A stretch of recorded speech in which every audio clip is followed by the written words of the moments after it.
Just off the west coast of Scotland in the Outer Hebrides is a little-known cluster of islands called the Shiants. The name means haunted or enchanted. And while the last people left over a century ago, every summer these deserted shores become the stage for an extraordinary show. Great waves of seabirds return here from far out in the Atlantic, coming back to mate and breed. For many of us, the seabird is a noisy scavenger, gulls that plague our seafronts. But these annual visitors to the Shiants are altogether more mysterious and surprising. I'm Adam Nicolson, a writer, and for summer after summer I've been able to witness this great spectacle, ever since my father first brought me here as a boy 50 years ago. The more you get to know about these birds, the more extraordinary they are. Any idea that somehow we have a monopoly on ingenuity or resilience or persistence in the face of difficulty absolutely goes out of the window. But now, despite this resilience, there's a crisis. In Scotland alone, 40% of our seabirds have already been lost. There is apparently no food available for them to bring back to their chicks, let alone feed themselves. This year, for the first time, I'm going to immerse myself in the lives of the birds to try and understand what's happening. It would just be such a catastrophe if they weren't here. They're as much part of this place as the grouse. I'll explore man's part in their decline, how our lives were once intertwined with theirs, how we used to depend on them for food. It's like a carnival. If you can imagine a carnival where people queued and got buckets of seabirds. I'll go to Iceland, a seabird stronghold, where puffin hunting is still part of everyday life, but where the crisis has hit even harder, with some colonies all but wiped out. In some cases we come to a colony which all the chicks died within framework of a few days. 130,000 some dead chicks everywhere. I need to know if this catastrophe will come to the Shiants. Is there a wave of extinction sweeping the North Atlantic? Could we really be facing the last of our great seabird summers?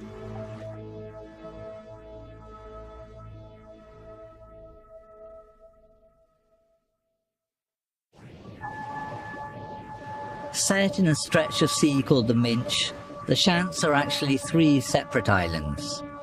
Their cliffs and rock-strewn slopes make up one of the most important bird places of Europe. Over 150,000 puffins make their home here every summer. They're joined by a whole cast of other characters. The sleek, stylish razorbill, an elegant chocolatey guillemot, who together with a puffin make up a family of deep-diving birds called auks. They share this rocky home with the bigger and more aggressive shag, a close cousin of the cormorant. The fulmar, a relative of the albatross, cuts graceful circles in the air, and the kittiwake, named after its distinctive call, makes its nest clinging to the cliff face. Together they all bring a pulsating life to the islands. I'm going to spend the summer with the birds and follow their fascinating story, while trying to understand the crisis that threatens to end this remarkable show.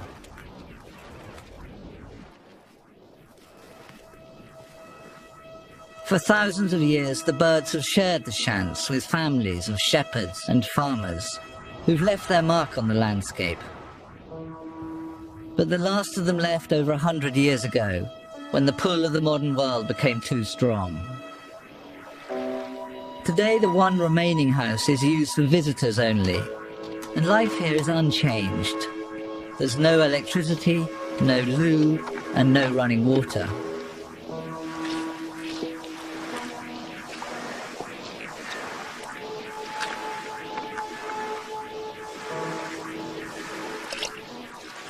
You know, what I'm doing, well, if you forgive plastic and modern saucepan, but what I'm doing is exactly what people will have been doing here since the Bronze Age.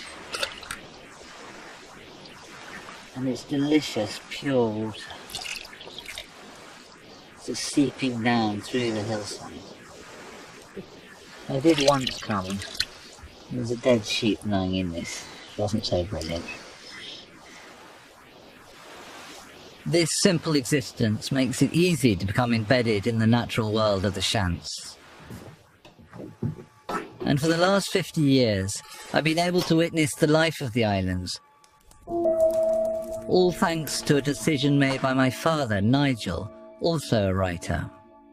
In 1937, when my dad was a student at Oxford, and his mother saw an ad in the paper saying islands for sale, early lambs, 1,200 quid.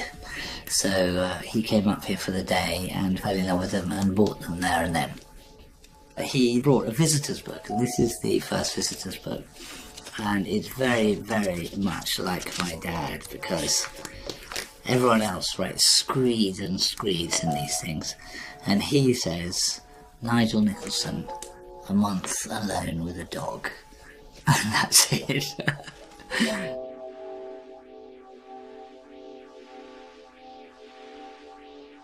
For me, coming here year after year has meant spending time on the islands both with and without the birds. I've been here late in the year when the birds aren't here, and that is really curious. It's like a cemetery. There's plenty of Scottish coastline, not unlike this, which has no birds. And I go there and I think it's a book with, you know, half the alphabet missing. It's almost as if the whole meaning has dropped out if the birds aren't there.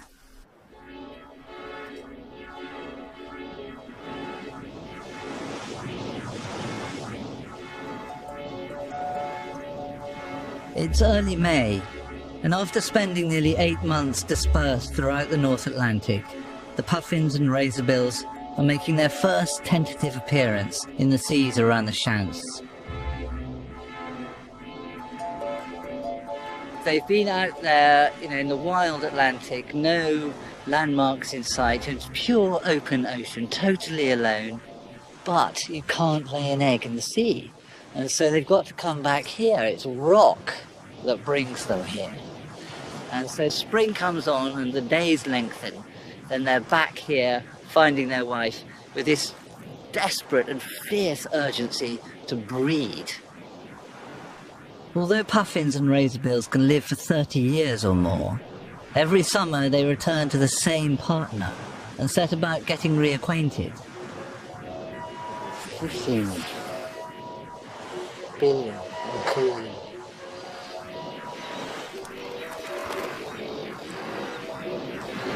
All displayed, all... Come on, sweetheart.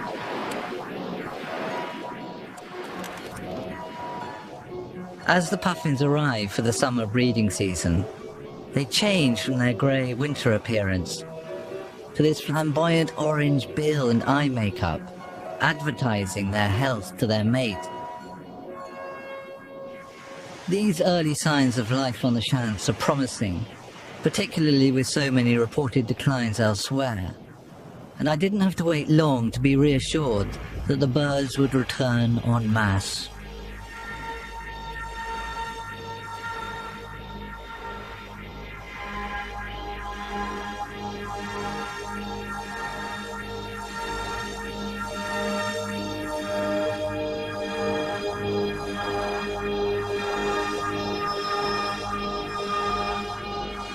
It's puffins. They're all puffins in there. It's a giant wheel of them.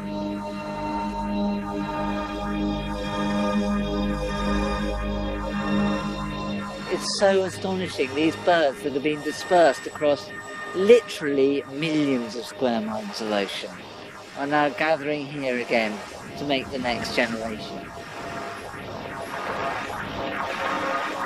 They're just circulating like that over and along the colony there.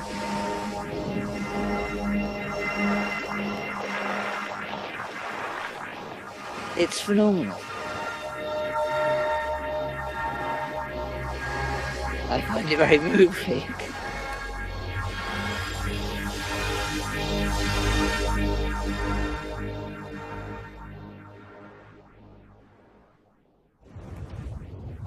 One of the reasons the birds come to the Shiants in such numbers is that the islands provide a safe haven. There's no people here and no predators like foxes or stoats. But there is one extremely unwelcome resident, an invasive non-native that lives in every nook and cranny, the black rat. There was a wreck in the 1740s, and the rats on the wreck, it was on the very outermost rock of the Galtas over there, and they swam ashore and have colonised every island since. It's now thought that the rat population here swells to as many as 10,000 every summer. The rats prey on the seabirds. They eat the eggs, they eat the chicks. It certainly means that there are fewer seabirds here than there would otherwise be if there weren't any rats. The argument is that seabirds across the whole of this ocean are in an increasingly desperate condition. And so, if we can do something for them here, if we can just relieve a local bird, then that can only be a good thing. The continued health of the Shiants colonies is considered vital to the future of Britain's seabirds by the RSPB. Hello, hello. And as part of their response to the wider crisis, they've committed to a major plan to eradicate the rats, costing nearly £1 million. Hi, Seabird. Nice to see you again. How are things? It's meant that this year the Shiants have never been busier, Well done. playing host to groups of bird lovers and donors to the project. The RSPB in Scotland is headed by Stuart Housden. I wondered, with birds on the Shiants apparently doing so well, what he thought the project could achieve. That man in Tarford said to me the other day, you haven't got enough. You know, what are you on about? Got plenty of birds there. Yeah. What's the answer? Well, I think the answer is you want a colony that's exporting more and growing more. You know, there's other Exporting them, places. yeah, That's the exactly. point, you know. Yeah. 'Cause As it a kind of seed bank. Yeah, I'm with that 100%. It's an ambitious plan, not just to protect the birds already here, but to strengthen and grow the colonies as a kind of insurance for what might lie ahead. The eradication itself has to wait until the winter, when the rat population is at its lowest, and it's not going to be easy. If one pregnant rat is missed, the whole project could fail. An RSPB team led by ecologist Davide Scredel has started to survey the islands for rat activity. How do you know that the rats are actually here? Is there any sign? We found presence of rat throughout the island, not just along the seabird colonies. When we, for example, survey on the border field, we'll surround the area of interest with some chocolate wax, which is a well-known method of proving. And this is rat nibble? And this is rat being very Rat nibble. loving the chocolate and coming to nibble this. And you can see the clear incisor. So they're not far away. No, they're there. But rats are not an issue everywhere. In colonies where the seabirds are being hit hardest, the problem seems to be out at sea where they find their food. This is shown most clearly by the noisiest summer visitor to the Shiants, the kittiwake.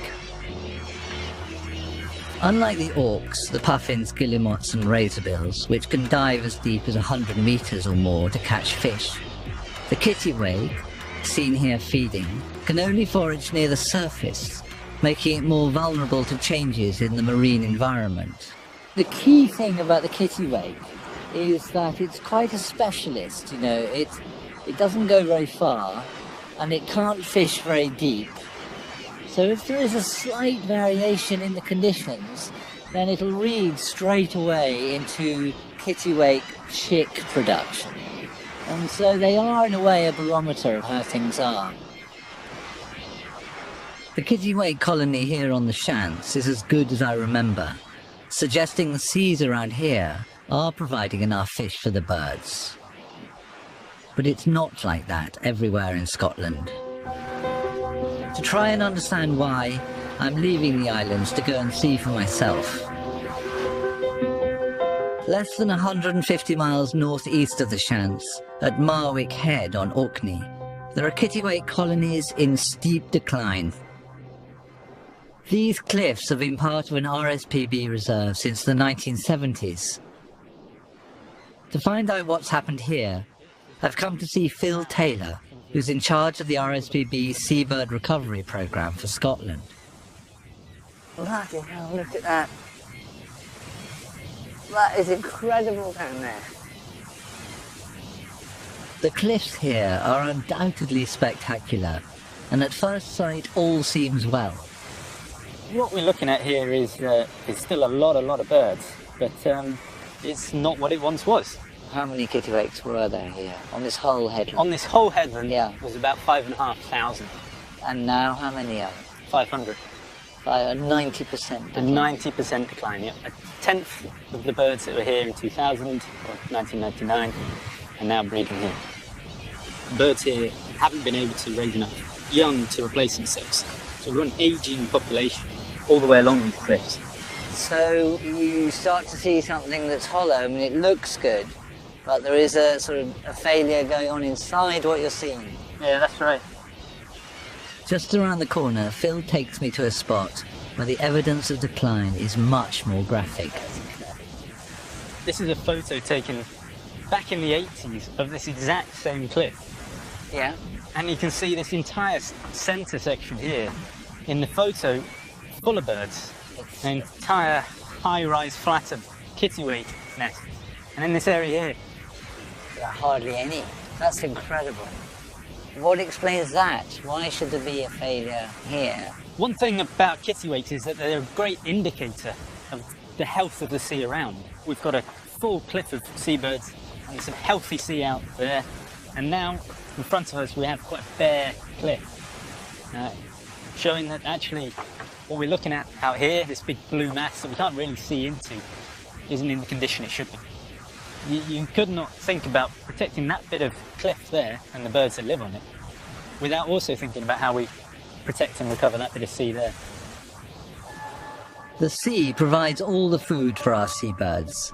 In the North Atlantic and North Sea, their staple diet is the sand eel, a tiny fish that grows to no more than 6 inches long, but is intensely rich in oil and packed with nutrients. They spend most of the year buried in the sandy bottom, emerging in May or June to spend the summer feeding on plankton in the upper ocean layers, where the birds can get at them.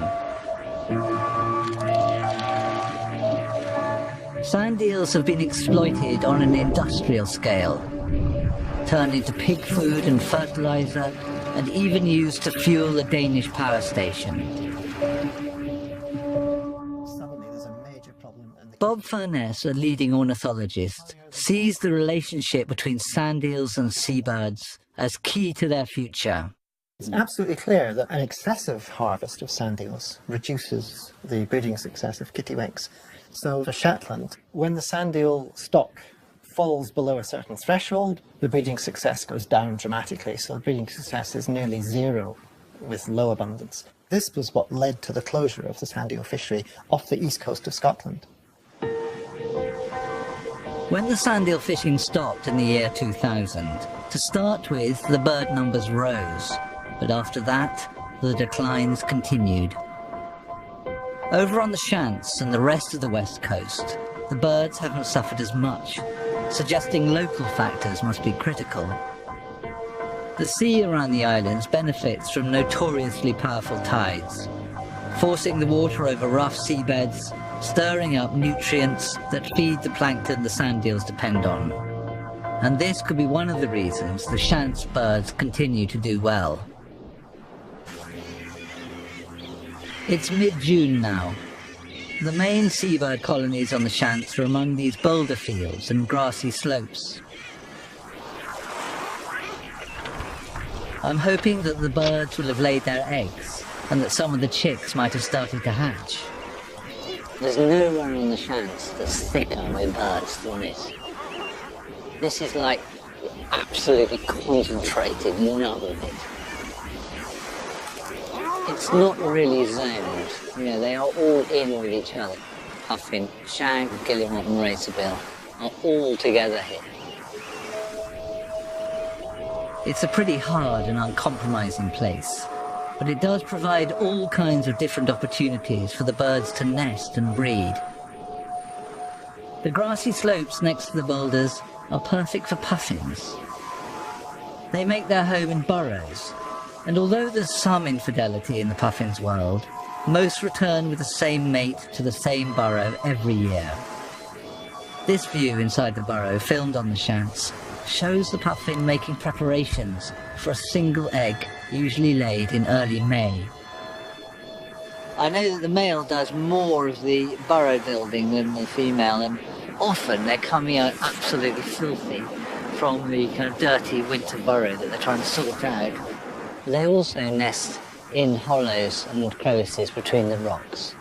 There's a puffin in there. Hello, puffin. With a sad face. There's an egg in there. I think that's a razorbill egg. And there's a bird in there. There's a razorbill in there. The parents will incubate the egg for about 35 days, taking it in turns while the other goes foraging for fish. Very dirty razorbill egg there. Another one here. With me poking about, some of the birds may leave the egg, but they'll come back when I'm gone. This is just the one egg that this pair is banking on everything this year, on that one egg. Land birds lay a clutch of eggs each season over their short lives. Seabirds like razorbills and puffins lay only one egg each year to ensure one strong chick. But they do that over a much longer lifespan, breeding for 20 years or more, a strategy to carry them through years when fish are scarce. Oh, and there's a fang! Spitting and hooking. It's in kind of this great yellow. Like that. Shags are incredibly primitive, you know, they're 60-million-year-old birds, and they're flying dinosaurs, really, and this is like meeting a pterodactyl. It's just got everything. It's got this amazing green glamour sheen, this noise, and like a deep sort of voice of the earth noise, and those eyes, absolute emerald brilliance in those eyes, and living in this kind of slum hellhole. Oh, there are the babies. Ugly, ugly babies. Look at the dirty little things. Amazing creatures. Amazing.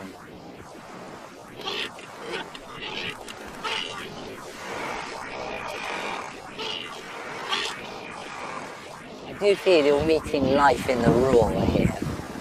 It's as raw as it gets. It's so naked. And stinking. And so beautiful in a unbelievably hard and unforgiving way.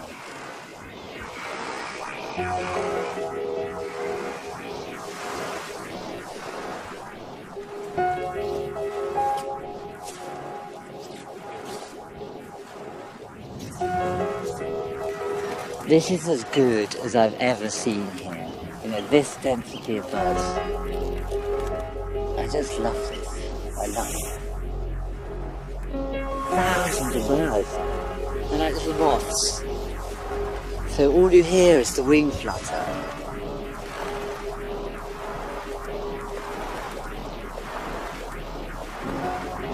It would just be such a catastrophe if they weren't here.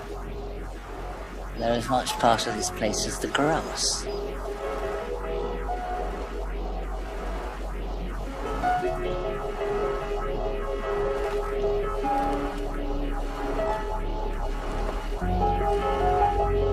For me, the puffin's appearance every year is deeply reassuring. It says that for now the natural world is working. But not long ago for the inhabitants of the Shiants, this annual re-emergence of the birds meant something much more fundamental, more central to their lives. A welcome end to the hardship of winter.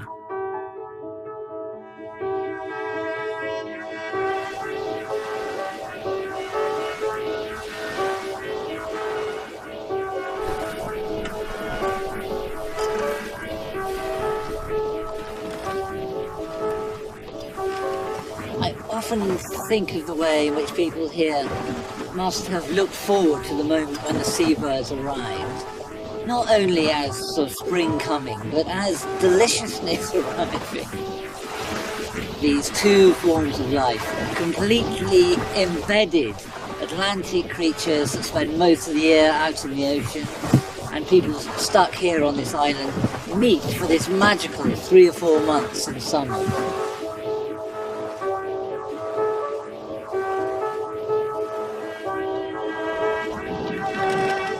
It wasn't just here on the Shiants that the seabirds were an essential part of life. The same was true for coastal and island communities all around Britain. Particularly in St Kilda, over 40 miles west of the nearest Scottish coastline, isolated in the Atlantic. Continuously inhabited since the Bronze Age, around 100 people lived here until they were evacuated in 1930. In terms of St Kilda, seabirds and their eggs were critical to their survival. They were harvested in huge numbers, but there's also really quite a high degree of self-regulation.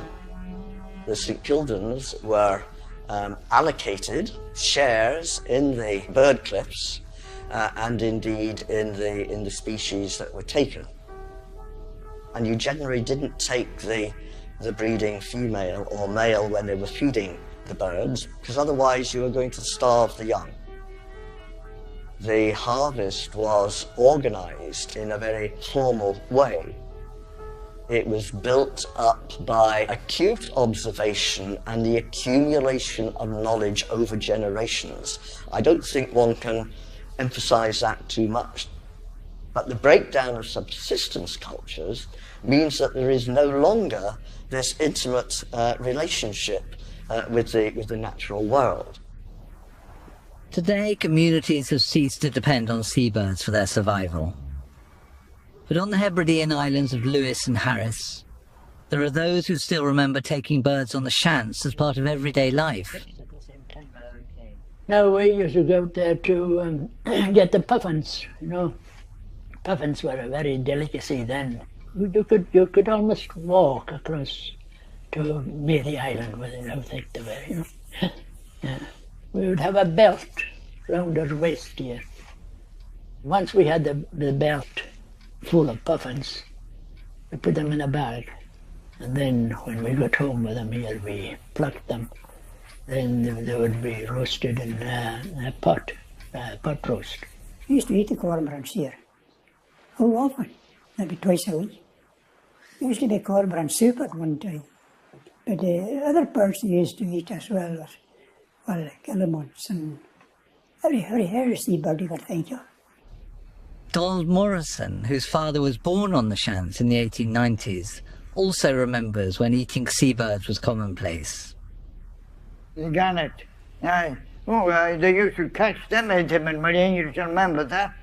Yes, and prick them, you know, and boil them. Oh, yes, they were quite tasty, you know, yeah. The catching and eating of gannets, our largest seabird, is a tradition stretching back through the centuries. Bass Rock, just a mile off the east coast of Scotland, has the largest colony of northern gannets in the world. And a long history of their predation.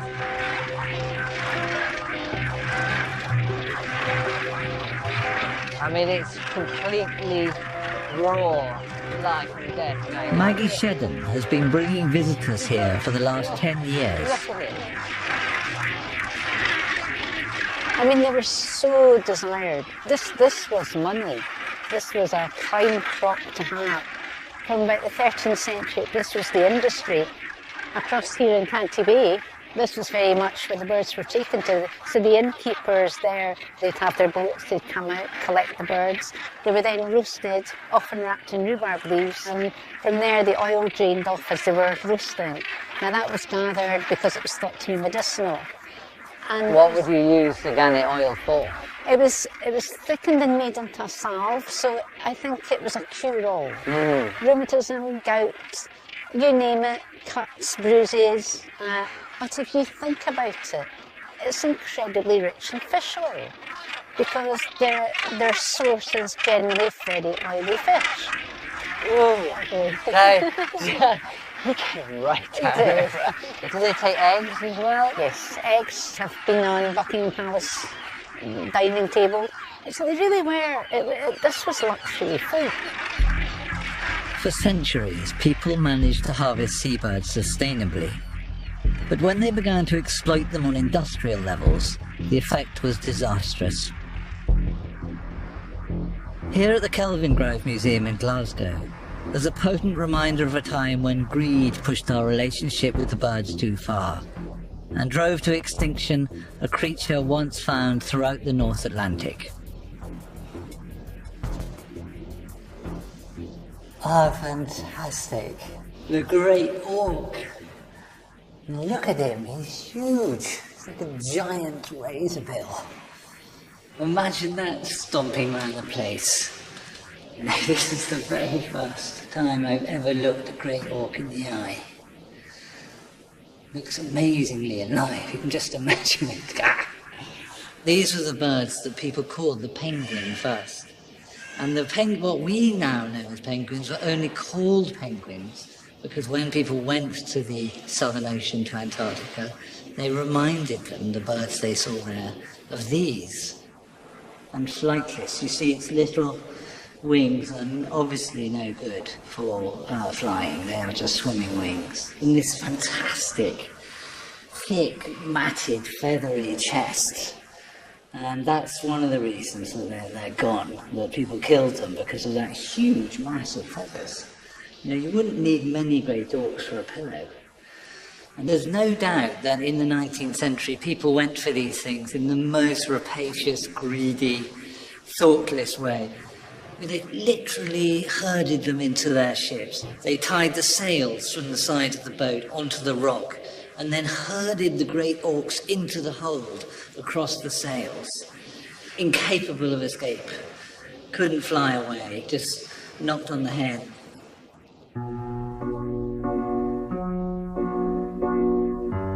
The name in the coffin, as far as the great auk are concerned, would appear to be feather companies having exhausted supplies of eider down, taking the great auk for feathers.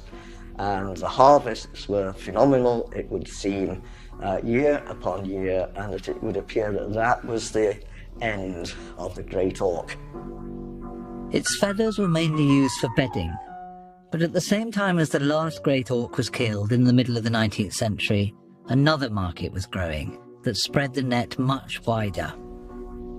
The millinery trade was becoming far more important. In other words, it was fashionable for females to wear feathers in their hats one way or another.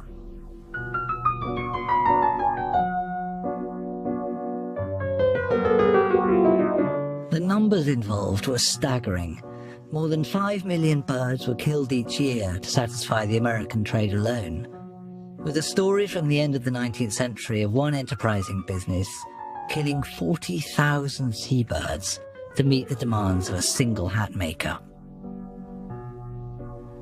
This led to an absolutely massive slaughter of seabirds. The best known example, perhaps, is at Bempton in East Yorkshire, where the birds were shot, the wings were removed, and the carcasses were then simply thrown into the sea. And it was also shooting for sport, going out in boats and taking pot shots at the birds. So there's a revulsion that begins to emerge.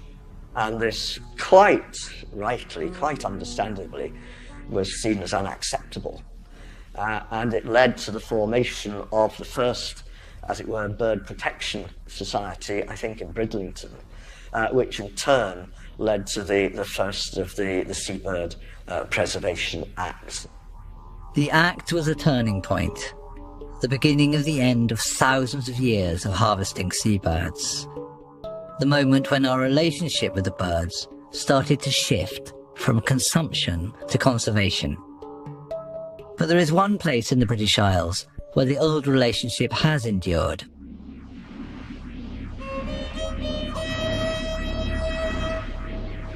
At midnight on this last day of summer, 12 men of Ness will sail north for 40 miles to an isolated, cruel Atlantic rock called Sulis.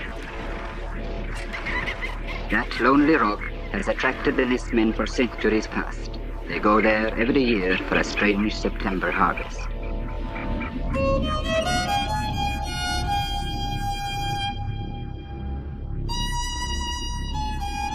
This ancient tradition, first recorded here in the 16th century, is the taking for food of young gannets known as guggers.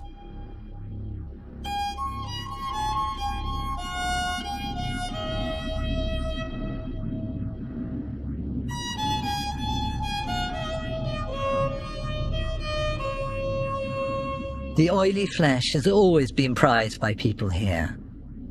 It's preserved in salt and boiled before it's eaten, and even today is thought of as a delicacy.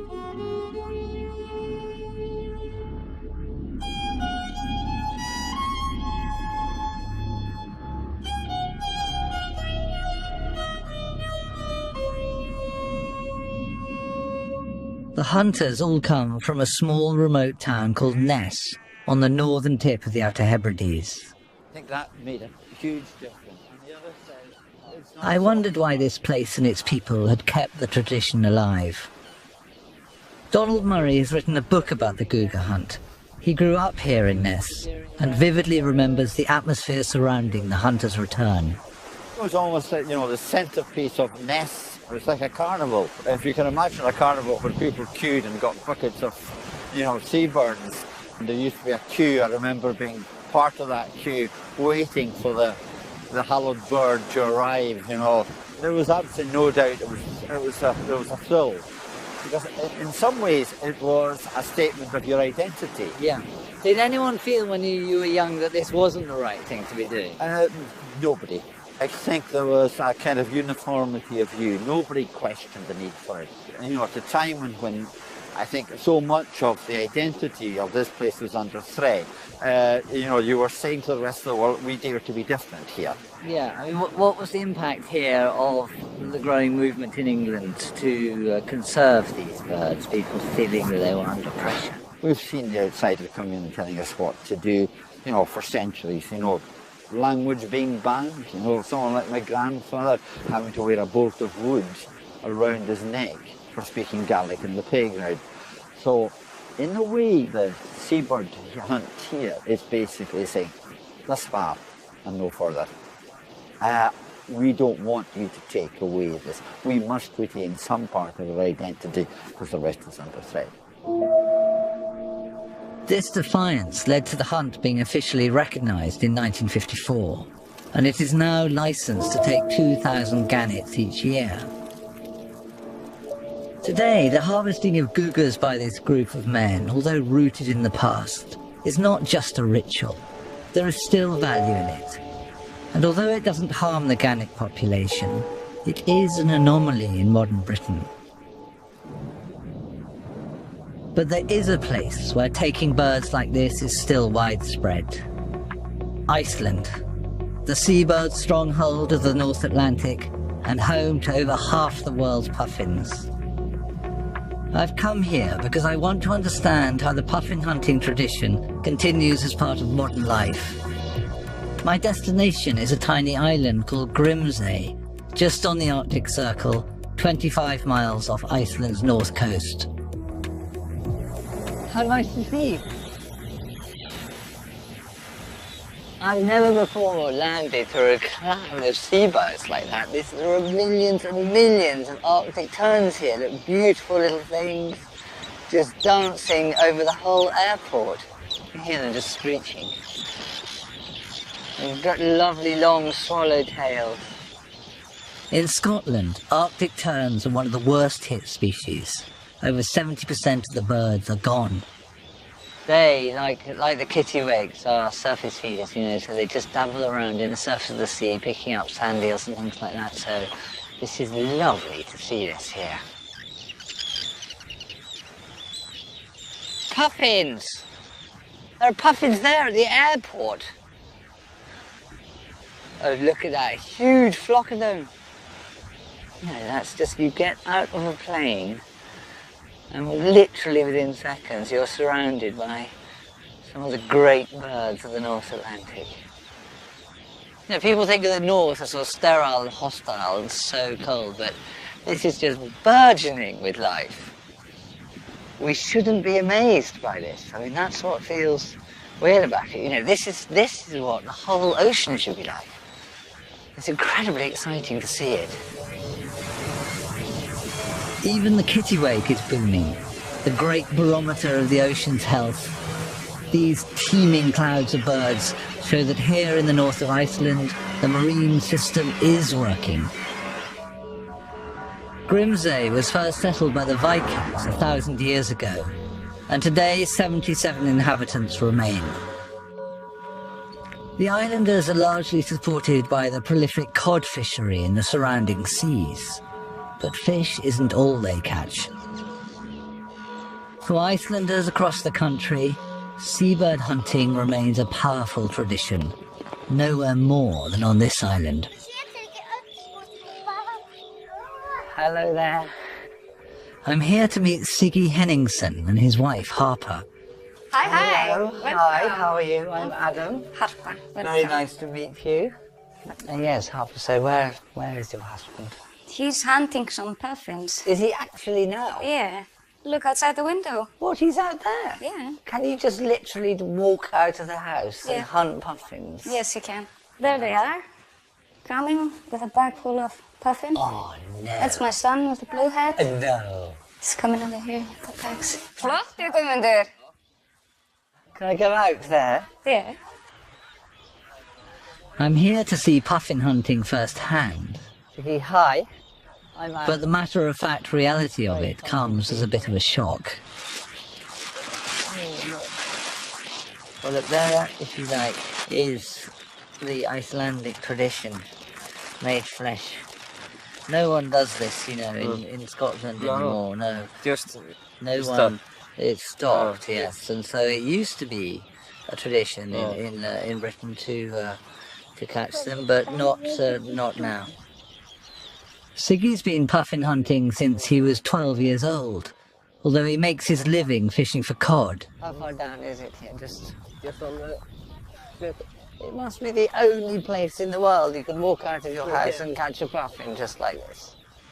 These cliffs are owned by the Icelandic government, who restrict the puffin hunting to 45 days each summer.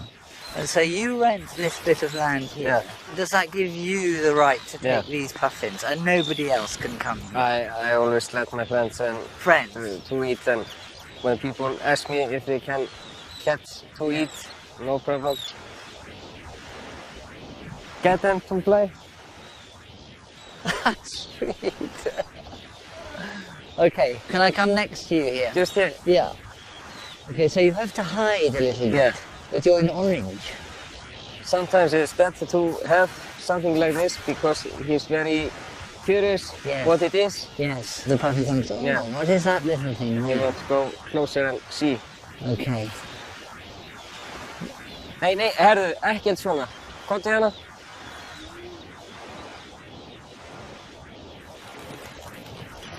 You have to look at them when they are coming. Yeah. And pick one. If you look at too many, 5 or 6, then you don't get anything. Right. Oh, wow! But that was yards out in the sky. Wow! I'm struck by Siggy's skill, but I'm less sure how I feel about witnessing the killing of a puffin.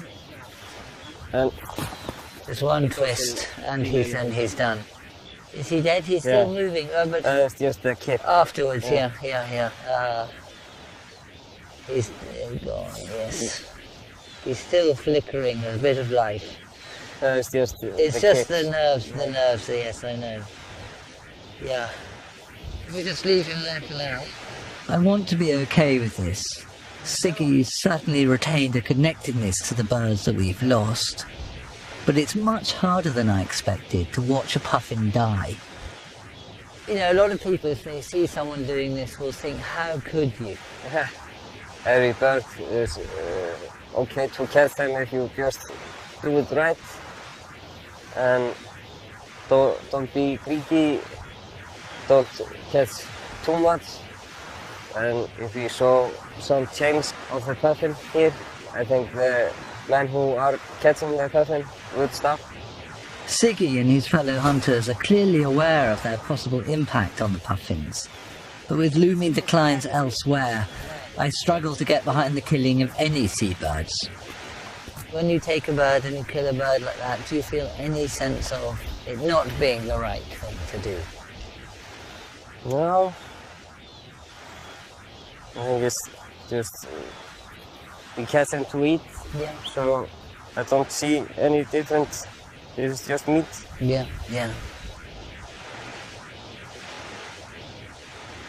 It is still flickering its life. Yeah. It's strange to see the last moments of life going out of a creature like that. Yeah. Shall we go and prepare them? Yeah. Yeah, lovely. Let's do that. There's certainly nothing antique or nostalgic about Siggy's harvest. From his bright orange outfit and now this quad bike, there's an everyday modernity that I wasn't expecting. Instead of making a mess in the house, Siggy prefers to butcher the puffins in his fish processing shed by the harbour. And I naively think I can lend a hand. There they are. Yeah. take it like this. Then you put, you can feel his neck. Take it like this. Like this. And there you have the breast of a puffin. Just the meat and the breast. You do that as neatly as catching it. I mean, everything about you, Siggy, it's done with such economy and precision. I'm going to leave you to do it, because I will make a horrible mess of it. The dexterity with which Siggy deals with the birds is impressive, but I still cannot get past my lifetime's love of the puffin. When I look at that, I think, wow, you paid quite a high price for this meat. You know, if you look, that is what we're getting, but that this is the price in here, and it's quite high.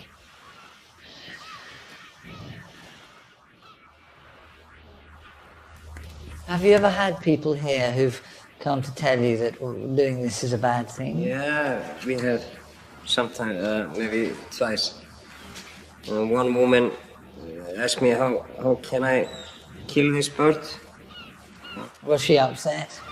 Yeah. She thought we were monsters. Did you imagine that, or did she say that? She said, "You're a monster." Right. Back at the house, I am looking forward to some traditional Icelandic cuisine. What is the method, Harper? What is your method? There's no method. Yeah, no method. It's method-free. It's a nice bed.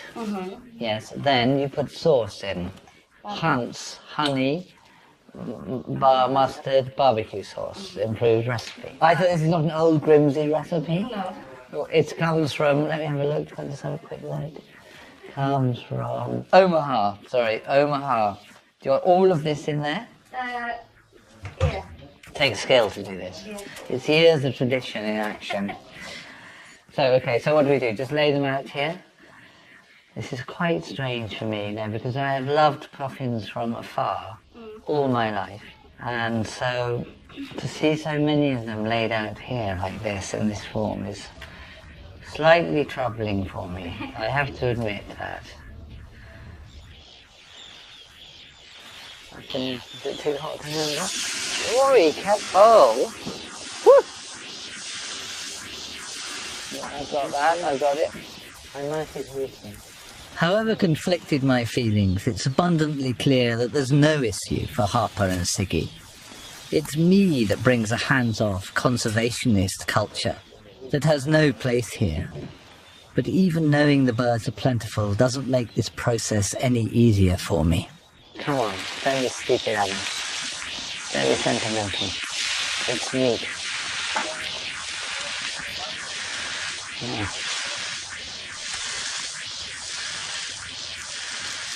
Here we go.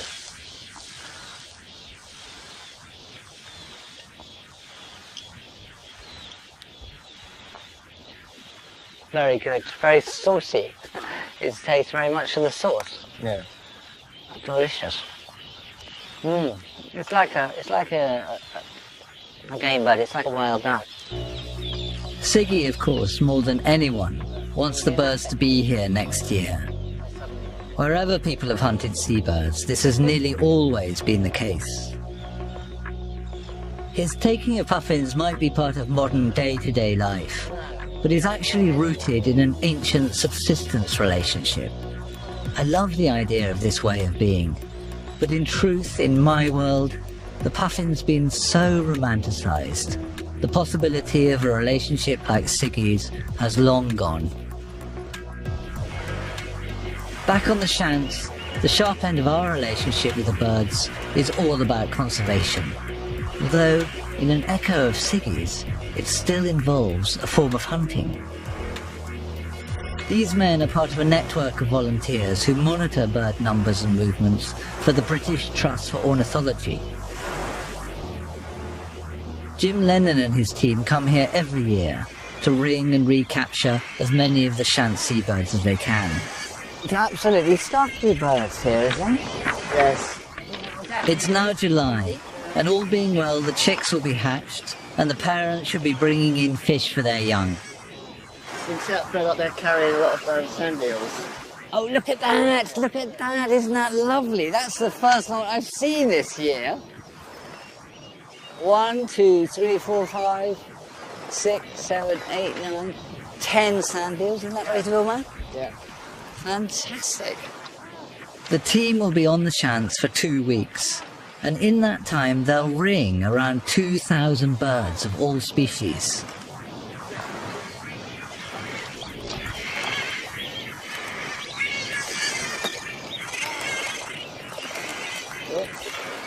Jim, is this a guillemot?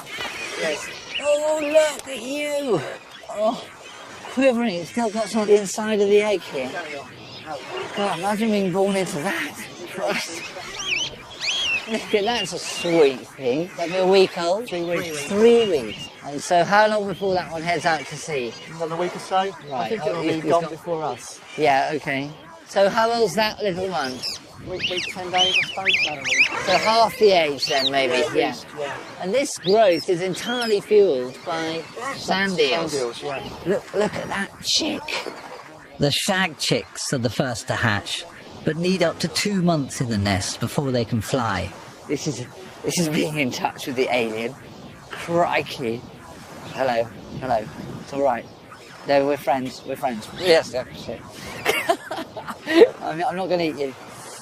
There are people alive 10 miles from here who would have done exactly what you've done to eat this. The whole idea of eating is abhorrent. Abhorrent, yeah. Dave's hunting technique is not unlike Siggy's, even if the intention here is very different. It's like fishing. Yeah, it's like fishing. Guillemot. That's a lovely guillemot. It does get a bit tangled on the wing. I've never been so close up to a guillemot as that. Isn't that beautiful? What a thing. Yeah. Now, that looks incredibly easy. If you were here catching your dinner, you could get any number you like, couldn't you? You really could, and if you're reliant on it as a food source, you made the effort. There's no reason why you couldn't get several hundred in a day. Yeah, there you go. That was niftily done, though. Look at lovely razorbill. Okay, lovely. Also, the heads look very sort of 1930s Germanic. Nazis, is that what you're trying to say? Well, that kind of that art style, not necessarily the politics. Right, yeah, they're sleek, aren't they? I think they look like gangsters. Scott, you sure you don't want to put it in here? I'm all right. Bird's quite comfortable. Ring ending 995. Yeah. The ring provides information on the age and movements of the bird, according to when and where it's re-caught. Just above the ankle, so to speak. Between the knee and the ankle. Right. This data helps build up a picture of how the colonies are doing and is invaluable in monitoring the current crisis. The number we mark and recapture, you can begin to calculate, is the adult population stable and surviving? The last 2 or 3 years, the birds that are here are breeding quite well, and this seems to be good fish supplies. So they can accommodate not breeding very well for a year or two, and the population will be fine on the whole? Yes, but if it's 5 years, then they've got a problem. Right, okay. Yeah, okay. And off. We've come a long way from the traditional seabird harvest, via careless slaughter and even extinction, to arrive at today's conservation movement with all its sensitivities. Yeah. That looks pretty relaxed. But there's an irony here. We are doing all we can for the birds on land, but I wonder if the greatest problem is elsewhere, that it's the ocean our birds depend on that we need to turn our attention to now. In the second programme, I look more deeply at the seabird collapse and discover the global forces behind the crisis. In the mid-1990s, that boundary moved westwards, and that allowed more subtropical water to flood this area west of the UK. I joined puffin hunters in the south of Iceland, where some colonies are all but gone. I think this summer we have never seen as few puffins as this summer. Is that right? And tap into their knowledge from a lifetime with the birds. We are still optimistic that they will come back. I see first-hand evidence of how the marine food chain is shifting. These are the rivals that the seabirds have got to compete with. Meanwhile, on the Shiants, conservation gathers momentum as GPS tracking technology arrives.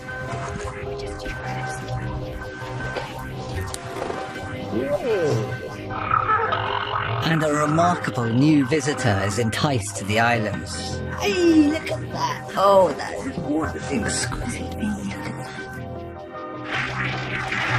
And on Bass Rock, I confront the idea of a seabird summer dominated by a single species.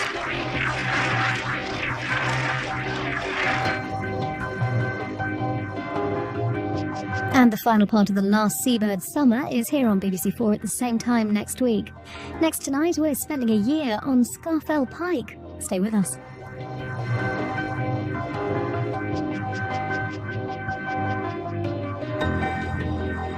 Carnival where people queued and got buckets of seabirds. I'll go to Iceland, a seabird stronghold, where puffin hunting is still part of everyday life, but where the crisis has hit even harder, with some colonies all but wiped out. In some cases we come to a colony which all the chicks died within framework of a few days. 130,000 some dead chicks everywhere. I need to know if this catastrophe will come to the Shiants. Is there a wave of extinction sweeping the North Atlantic? Could we really be facing the last of our great seabird summers?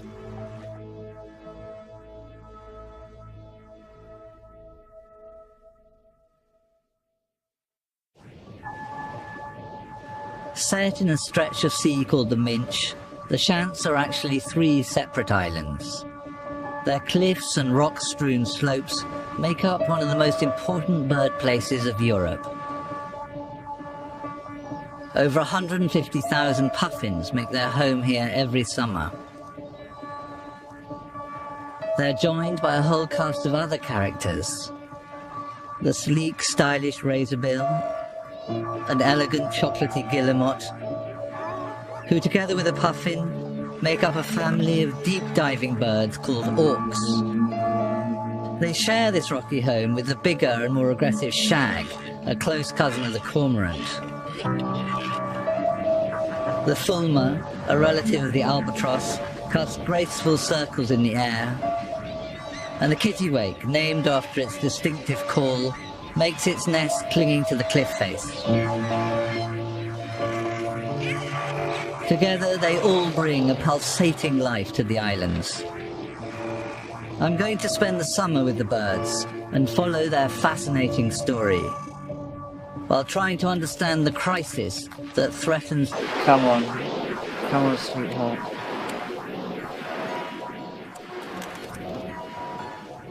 As the puffins arrive for the summer breeding season, they change from their grey winter appearance to this flamboyant orange bill and eye makeup, advertising their health to their mate. These early signs of life on the Shiants are promising, particularly with so many reported declines elsewhere, and I didn't have to wait long to be reassured that the birds would return en masse.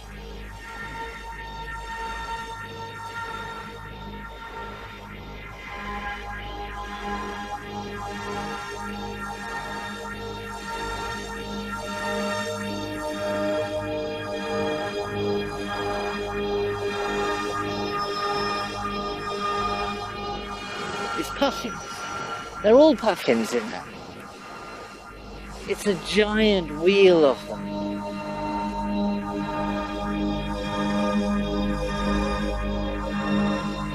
It's so astonishing, these birds that have been dispersed across literally millions of square miles of ocean are now gathering here again to make the next generation. Just circulating like that over and along the colony there.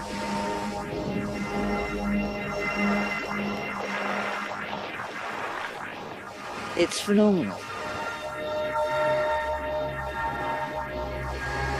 I find it very moving.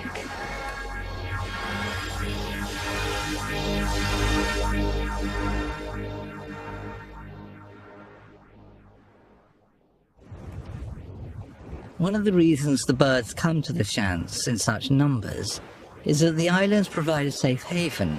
There's no people here to end this remarkable show.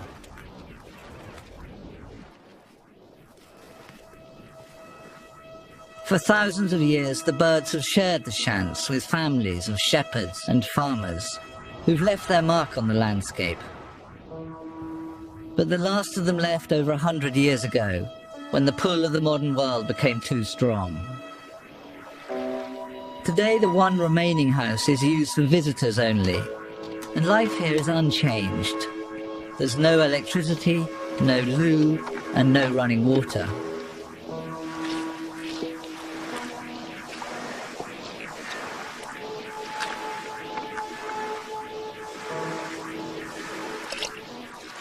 You know, what I'm doing, well, if you forgive plastic and modern saucepan, but what I'm doing is exactly what people will have been doing here since the Bronze Age. And it's delicious, pure water. Just seeping down through the hillside. I did once come. There was a dead sheep lying in this. It wasn't so brilliant. This simple existence makes it easy to become embedded in the natural world of the Shiants. And for the last 50 years, I've been able to witness the life of the islands, all thanks to a decision made by my father, Nigel, also a writer.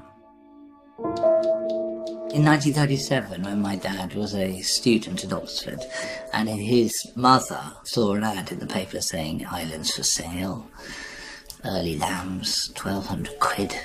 So he came up here for the day and fell in love with them and bought them there and then. He brought a visitor's book, and this is the first visitor's book. and it's very, very much like my dad because everyone else writes screw. Just off the west coast of Scotland in the Outer Hebrides is a little known cluster of islands called the Shiants. The name means haunted or enchanted. And while the last people left over a century ago, every summer these deserted shores become the stage for an extraordinary show. Great waves of seabirds return here from far out in the Atlantic, coming back to mate and breed. For many of us, the seabird is a noisy scavenger, gulls that plague our seafronts. But these annual visitors to the Shiants are altogether more mysterious and surprising. I'm Adam Nicolson, a writer, and for summer after summer I've been able to witness this great spectacle, ever since my father first brought me here as a boy, 50 years ago. The more you get to know about these birds, the more extraordinary they are. Any idea that somehow we have a monopoly on ingenuity or resilience or persistence in the face of difficulty absolutely goes out of the window. But now, despite this resilience, there's a crisis. In Scotland alone, 40% of our seabirds have already been lost. There is apparently no food available for them to bring back to the chicks, let alone feed themselves. This year, for the first time, I'm going to immerse myself in the lives of the birds to try and understand what's happening. It would just be such a catastrophe if they weren't here. They're as much part of this place as the grouse. I'll explore man's part in their decline, how our lives were once intertwined with theirs, how we used to depend on them for food. It's like a carnival, if you can imagine. Screeds and screeds in these things. And he says, Nigel Nicolson, a month alone with a dog. And that's it.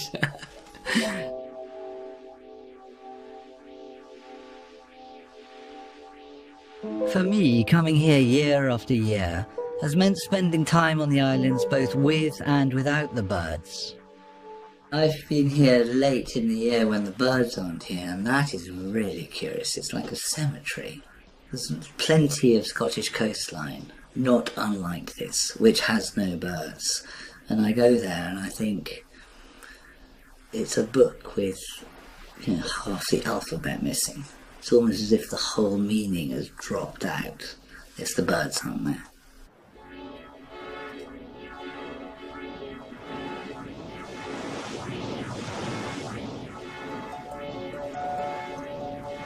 It's early May, and after spending nearly 8 months dispersed throughout the North Atlantic, the puffins and razorbills are making their first tentative appearance in the seas around the Shiants.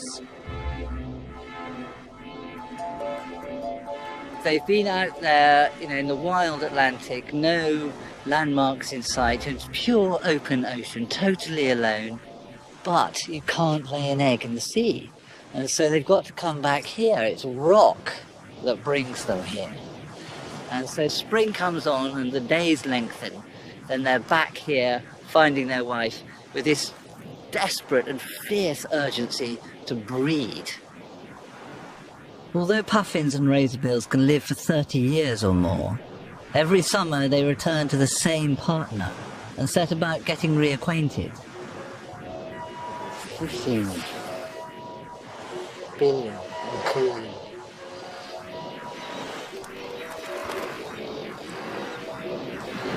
All displayed, all